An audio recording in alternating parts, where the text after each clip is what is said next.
Jadi, pengertian dari bullying adalah segala bentuk penindasan atau kekerasan yang dilakukan secara sengaja oleh satu orang atau kelompok yang lebih kuat. Nah, teman-teman, dampak bullying bagi korban terdiri dari beberapa, yaitu salah satunya memicu timbulnya emosi dan menurunnya prestasi, masalah mental, dan gangguan tidur. Halo teman-teman, saya di sini akan menjelaskan jenis-jenis bullying. Ada 4 ya. Bullying secara fisik, bullying secara lisan, bullying secara sosial, dan bullying di internet.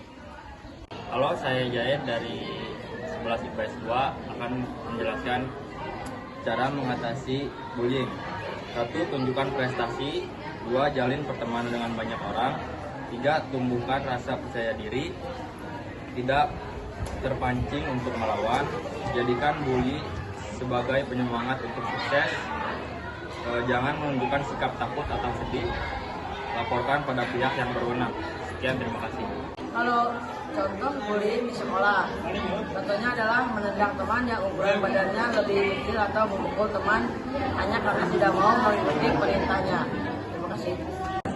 Jadi, penyebab bullying di sekolah diantaranya kurangnya kemampuan dalam mengontrol perilaku, ketidakmampuan mengelola emosi, hingga akhirnya memicu hasrat untuk balas dendam dan bisa menyesuaikan diri dengan lingkungan. Pertanyaan ke-1, siapa yang melakukan tindakan bullying? Yang bisa melakukan tindakan bullying itu tidak hanya siswa, itu bisa terjadi pada anak-anak yang menjadi pelaku, remaja seperti kita, orang dewasa pun bisa menjadi pelaku bullying. Pertanyaan yang kedua, apa yang menjadi penyebab perilaku tersebut? Yang faktor utama tuh pengaruh dari orang tua ataupun keluarga.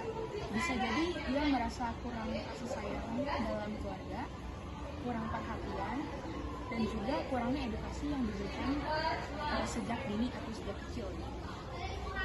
Pertanyaan kedua, di mana kejadian tersebut terjadi? Kejadian pembulian itu bisa di mana saja terjadinya. Tapi untuk kasus baru-baru ini tuh lebih sering terjadi di sekolah-sekolah. Seperti kasus yang baru-baru ini, kasus sekolah elit yang ada di kota yang itu, ya, itu kan yang melakukan pembulian siswa-siswa ya. Jadi biasanya itu di sekolah.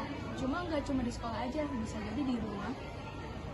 Seperti saudara membuli saudaranya, atau di lingkungan warga. Pertanyaan yang keempat, kapan perilaku bullying? Perilaku bullying terjadi tuh bisa kapan aja, tergantung dari pelaku. Dia bisa merasa kalau dia tuh gak puas sama apa yang ia lakukan sekarang, jadi dia mencoba buat membuli orang demi memenuhi keinginan terus kesenangan.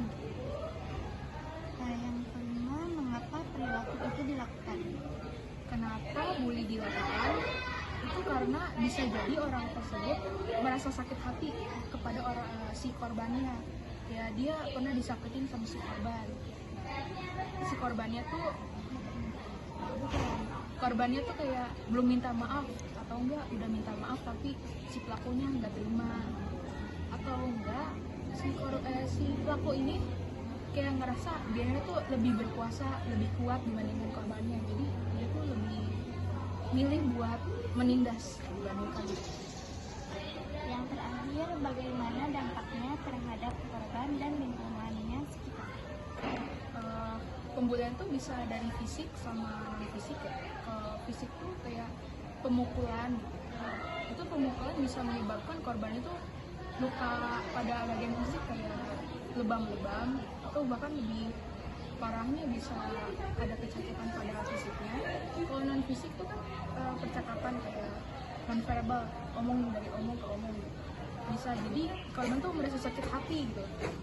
Nah, terus korban tuh ngerasa tertekan sama kalau sekarang tuh mentalnya tuh terguncang karena ucapan si pelaku. Terus apa lagi?